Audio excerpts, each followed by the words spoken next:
si nosotros en cierta parte cambiamos el material por un material más impermeable, ¿no?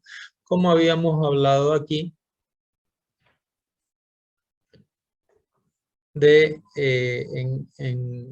generalmente se coloca el cambio de material en la zona central de la presa de manera a que sea como una continuación, ¿no? Del material del lecho del material del núcleo de la presa.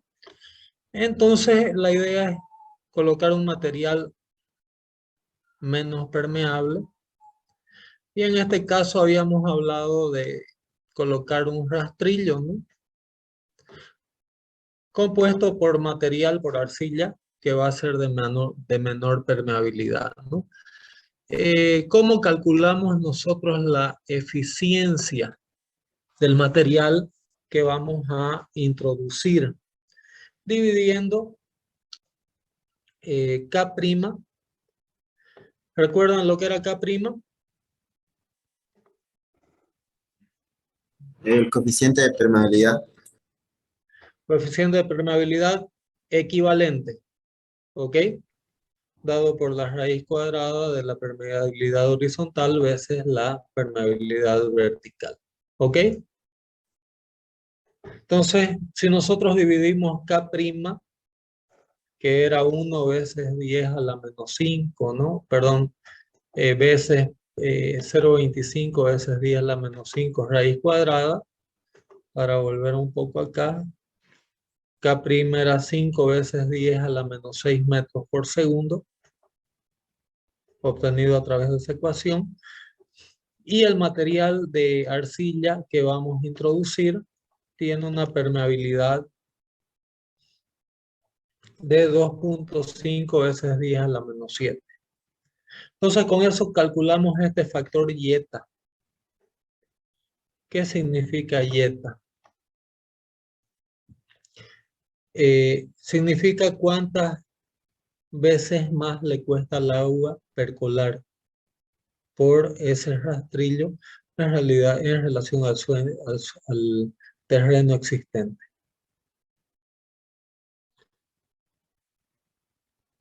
Ieta, aquí vale 20.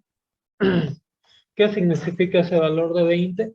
Que el agua, al atravesar el material del rastrillo, va a perder 20 veces más energía que la energía que necesita para percolar en el suelo existente. ¿Está entendido ese concepto de ieta?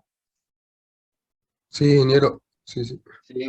Ok, gracias, Limber.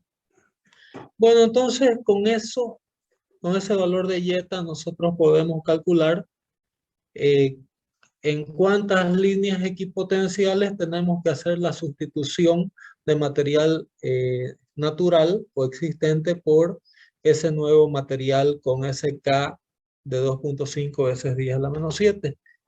Y podemos montar la siguiente expresión, ¿no?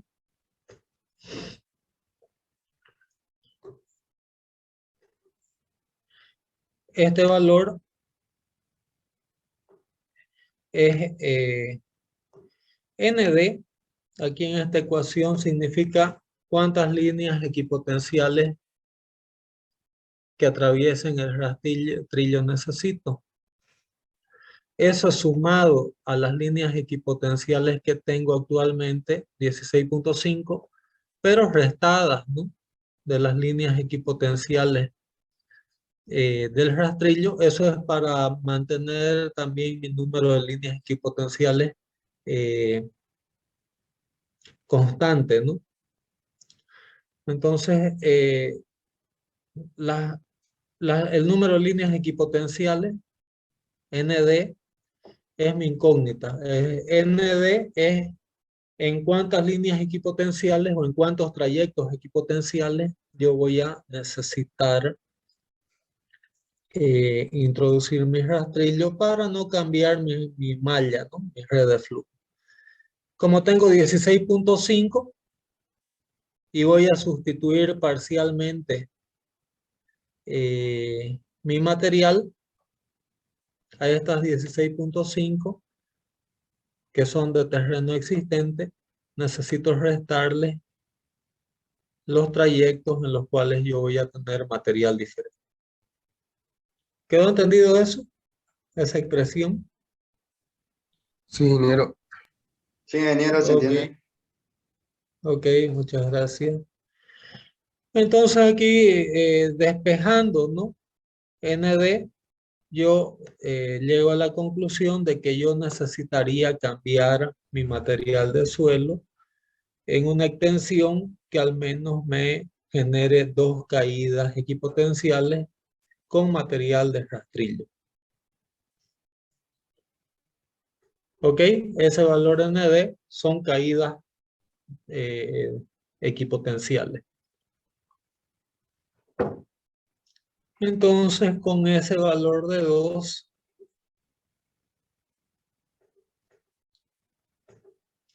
yo tengo que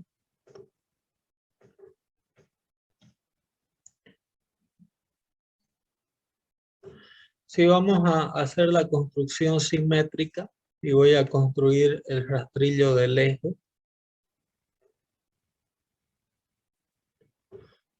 de forma simétrica tanto hacia aguas arriba como hacia aguas abajo, yo tengo aquí que tendría que colocar mi rastrillo en un ancho tal que me cubra desde esta línea equipotencial hasta esta, tendríamos una caída equipotencial, y desde esta línea equipotencial hasta la siguiente tendría la segunda caída equipotencial. Entonces aquí yo podría colocar mi rastrillo en un ancho tal que me garantice que el agua va a atravesar 2 líneas equipotenciales con material de rastrillo. Como yo diseñé en escala, ¿no?, esta red de flujo, ahí para esa escala que se adoptó, se mide 6 metros, pero no se debe olvidar que se debe dividir por la escala que habíamos empleado, ¿no?, de 0,5.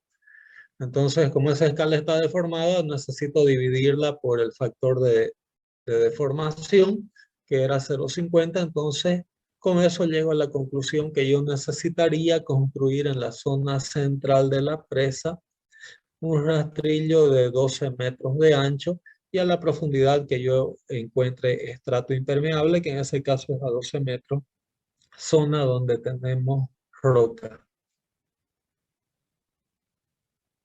¿Quedó entendido? Sí, ingeniero. Gracias, Limber, no sé si alguien. Gracias, Fabio. Entonces, esa es la metodología para mejorar la eficiencia, ¿no?, de, de control, ¿no?, de reservorios de agua. Por más que yo construya, no he entrado mucho, ¿no?, en el detalle de lo que sería el cuerpo de la presa. Vamos a empezar a ver. Hasta ahora solo hablamos del subsuelo en el cual se funda mi presa. El día de mañana vamos a empezar hablando un poco sobre el cuerpo ya en sí de presas de tierra, qué consideraciones se tiene que tener, y después vamos a ver el tema de presas de hormigón. De todas maneras, este tema de percolación, ¿no?, de agua en el subsuelo se da para cualquier tipo de presa, ¿no?, sea presa de hormigón o presa eh, de concreto, ¿no? Bueno, el rastrillo en elevación se vería como un rectángulo, ¿no? ¿Cómo se vería aquí en un corte esta presa?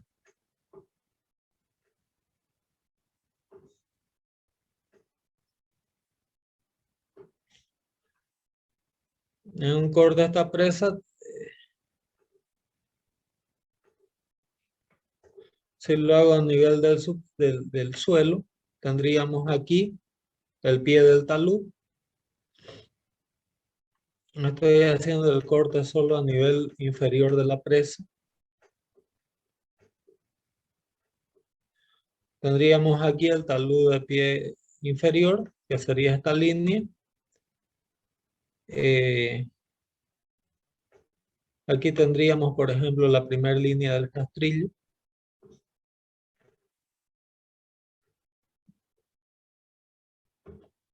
La segunda línea del rastrillo.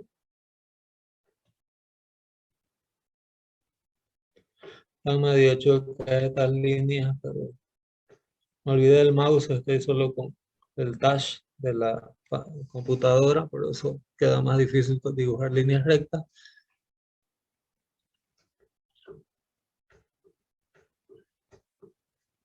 Vamos a...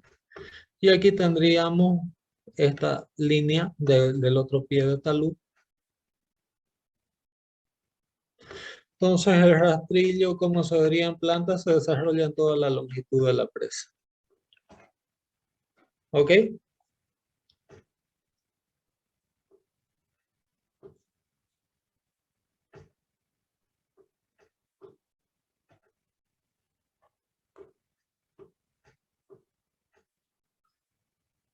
No sé si esa era la pregunta, si quedó respondida.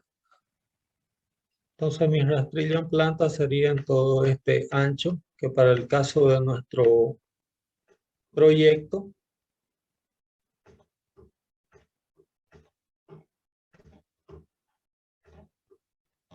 este ancho sería de 12 metros. ¿Quedó entendido? Sí, ingeniero. Ok. Exactamente, Víctor. Lo que estamos construyendo aquí en esta zona es una pantalla o un dique, ¿no? De arcilla en el subsuelo para hacer todo un muro de contención. ¿Ok? Cuando tenemos sistemas más profundos, y había hablado de los pilotes, el procedimiento es idéntico. Lo único que ahí hay que calcular cuál sería el ancho equivalente de los pilotes y cómo podemos determinar el ancho de los pilotes.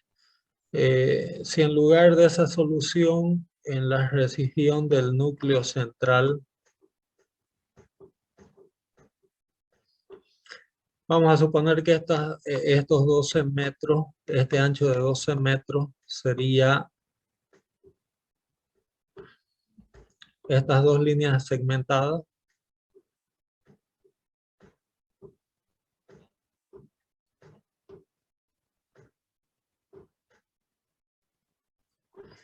Pero aquí vamos a construir pilotes, una línea de pilotes, tres líneas de pilotes, perdón.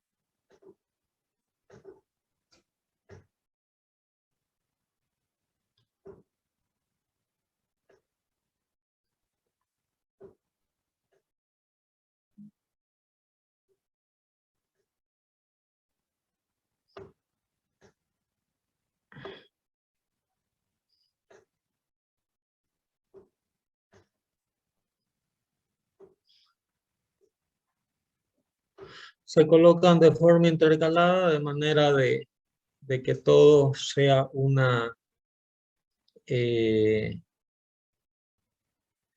al tres bolillos. Entonces aquí nosotros tenemos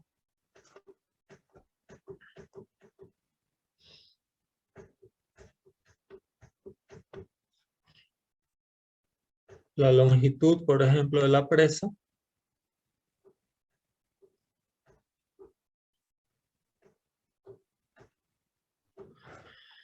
Y para esta longitud nosotros tendríamos un número de pilotes de arcilla, ¿cierto? Tendríamos el área de pilotes. Voy a ponerlo en texto que va a ser más legible.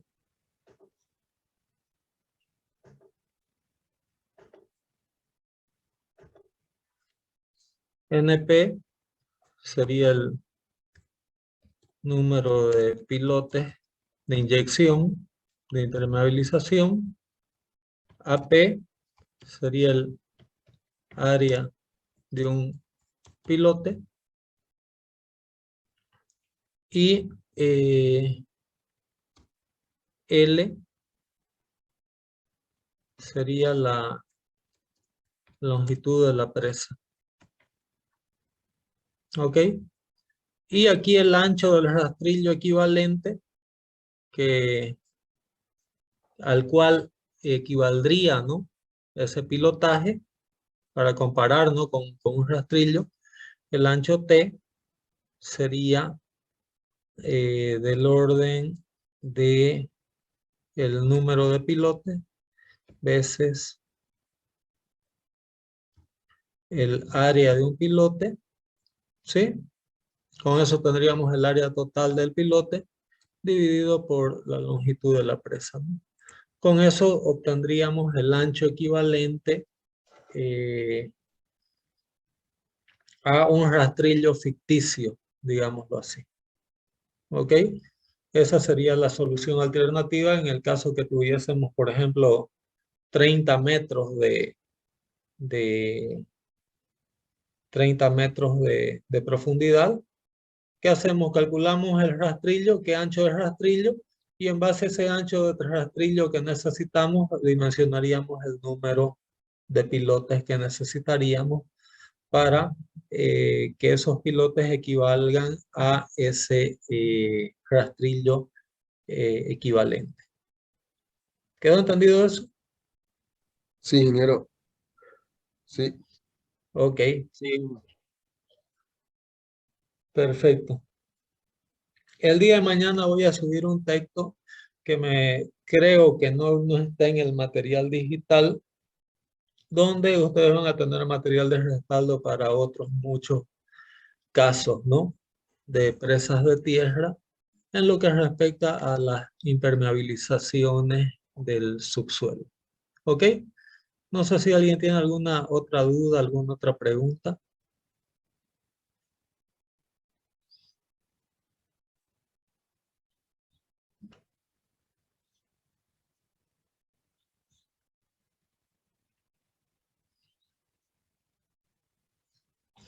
Bueno, vamos a complementar con un ejercicio más, ¿no?, para cerrar ya este tema.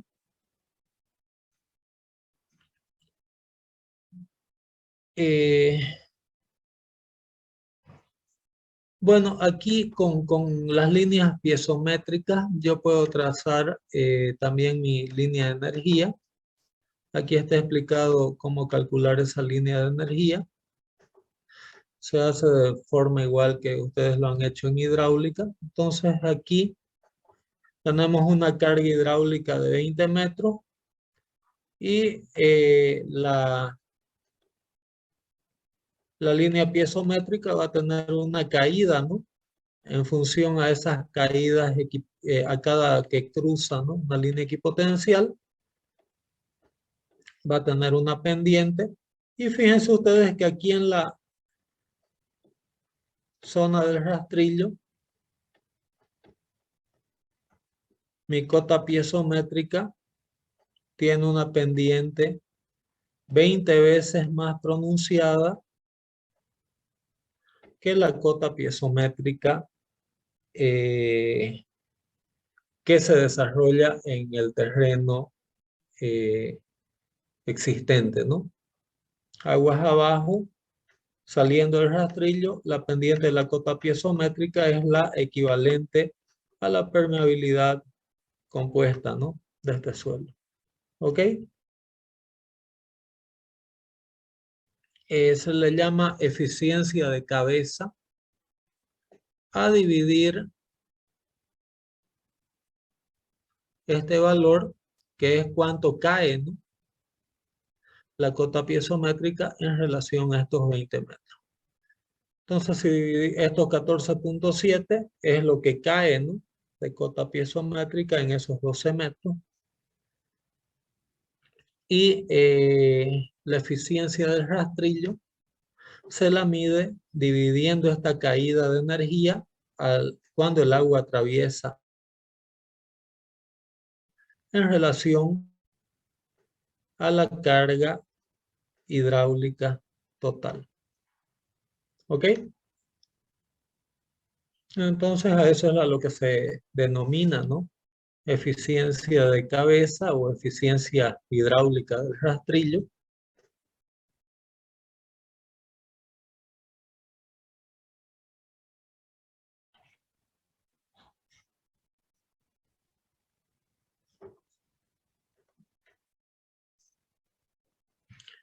Y ahí tienen esos, el gradiente hidráulico, ¿no? Cómo se calcula en relación a este total, ¿no? Esta longitud total se saca la pendiente de si fuese, si fuera el terreno natural, la pendiente sería constante, ¿no? De inicio a fin, pero hay ese quiebre aquí o caída de energía en la zona que se atraviesa el rastrillo, es decir, ese cambio de material. ¿Ok?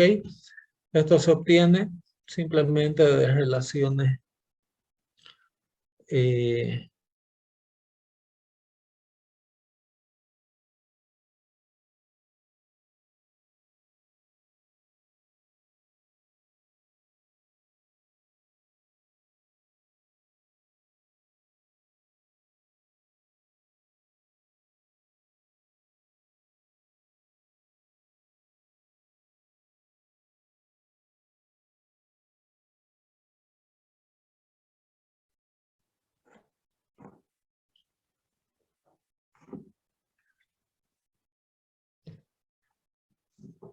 y vamos a ver otro tipo de ejercicio usando todos estos conceptos y viendo ya un tema del cuerpo en sí de la presa.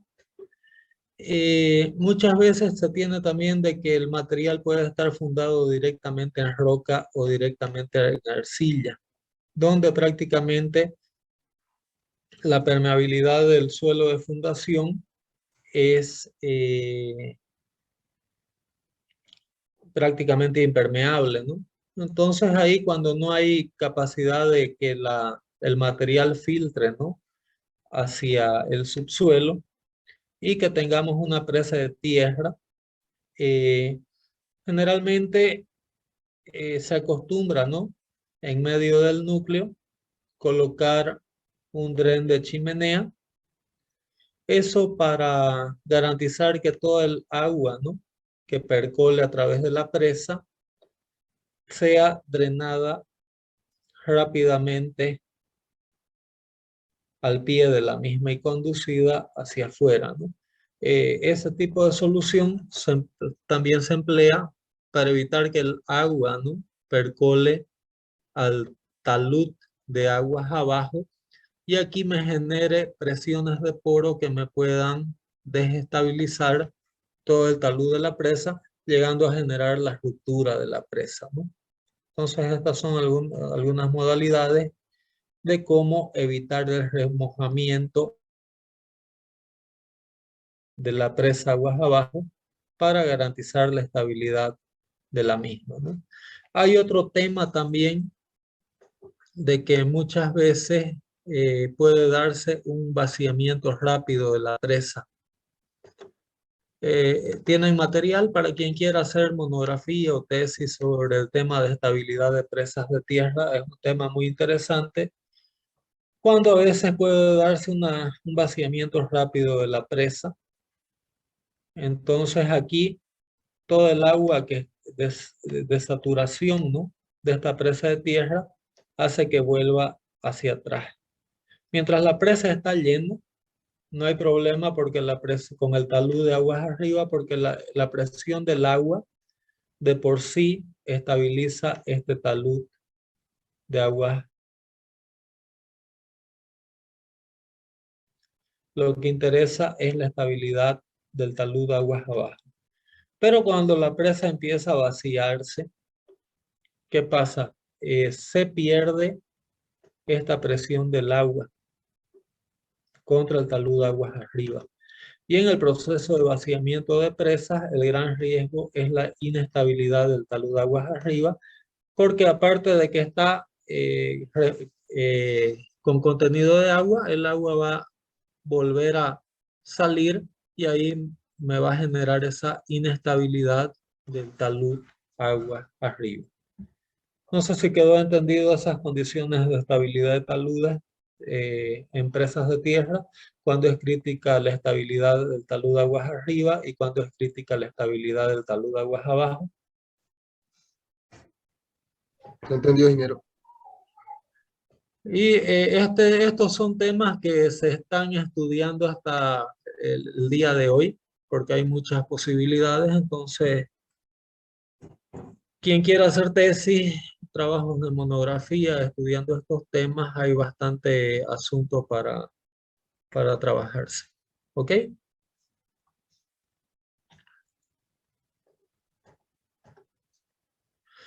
Bueno, este es un ejercicio donde se quiere estudiar cuál es la permeabilidad efectiva de ese talud. Entonces, este ejercicio dice que en esa presa que está diseñada ahí, se ha conseguido medir, ¿no? ¿Cuál es la pérdida de agua en ese vertedero? Y se obtuvo, ¿no? Que por mediciones de nivel que se hicieron en los niveles, ¿no? De almacenamiento de la presa, se obtuvo que más o menos se pierde 0,1 metro cúbico de agua por día por metro de longitud, ¿no? El material del suelo, del núcleo, es donde se han construido esas redes de flujo, y los espaldones están constituidos por enrocado grueso. El día de mañana vamos a ver cómo se dimensionan los enrocados en presa también. Los drenos están constituidos por grava fina. Mañana vamos a empezar a ver esos temas de dimensionamiento de espaldones, dimensionamiento de drenes. Y se quiere saber para ese dato cuál sería la permeabilidad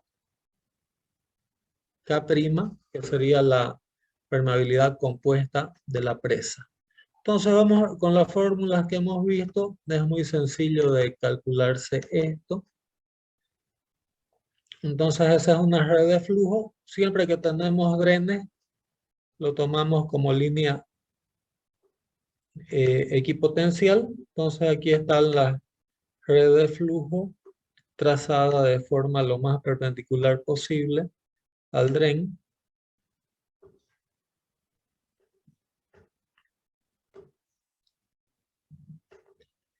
Y ahí tenemos nosotros básicamente 4 canales de flujo. El último prácticamente se desprecia porque no hay en la parte de arriba. Si ustedes se fijan, ¿por qué 4 canales de flujo? Porque el nivel de agua llega hasta por aquí, ¿no? Entonces se desprecia este último canal. Entonces tenemos 1, 2, 3 y 4. Se está tomando 5 líneas equipotenciales.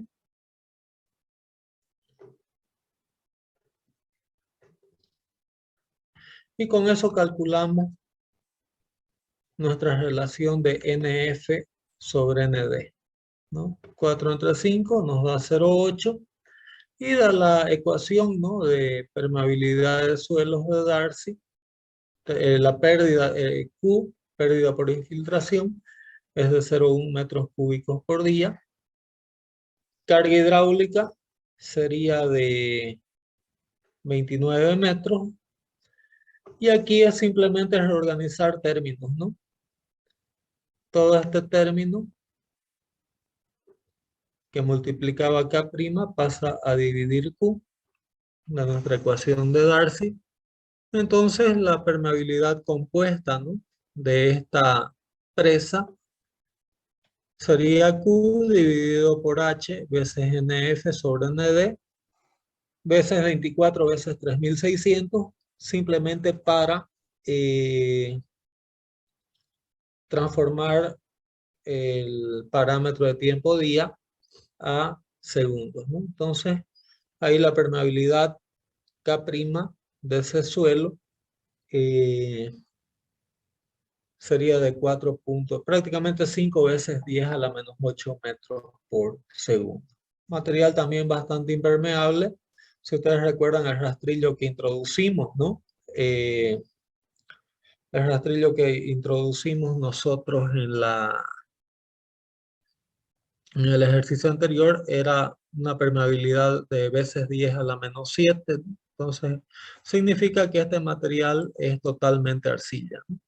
Si yo quiero impermeabilizar ese material, tendría que buscar uno más impermeable todavía y podría reducir todavía la pérdida de infiltración usando una técnica muy similar a la que empleamos en el ejercicio anterior, ¿no? También podríamos introducir el criterio de colocar aquí todavía un núcleo más impermeable en relación al que tenemos, ¿no?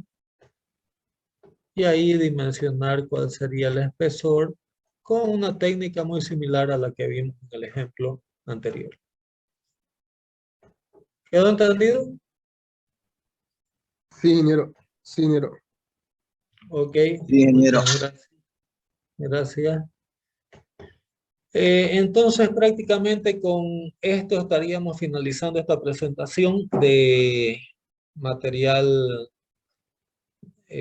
relacionado a la hidráulica de suelos o hidrogeología, ¿no? Que es el estudio de las redes de flujo y las infiltraciones de agua en el subsuelo, ¿no? Este tema, sea la presa de hormigón, sea la presa de tierra, debe tenerse siempre en cuenta. Y el día de mañana vamos a ver ya en sí algunos criterios de proyectos para el diseño de los espaldones de enrocado, materiales que se suelen emplear en construcción de presas de tierra y también lo relacionado a lo que vendría a ser las relaciones geométricas, inclinaciones de taludes que se acostumbran emplear en presas de tierra. ¿Ok? No sé si alguien tiene alguna duda o pregunta al respecto.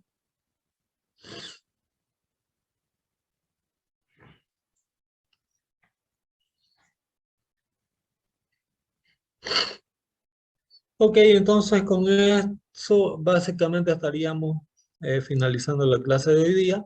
Retomamos el día de mañana entrando en más detalles de lo que vendría a ser presas de tierra. ¿Ok? Muchas gracias por su atención, Igualmente. participación.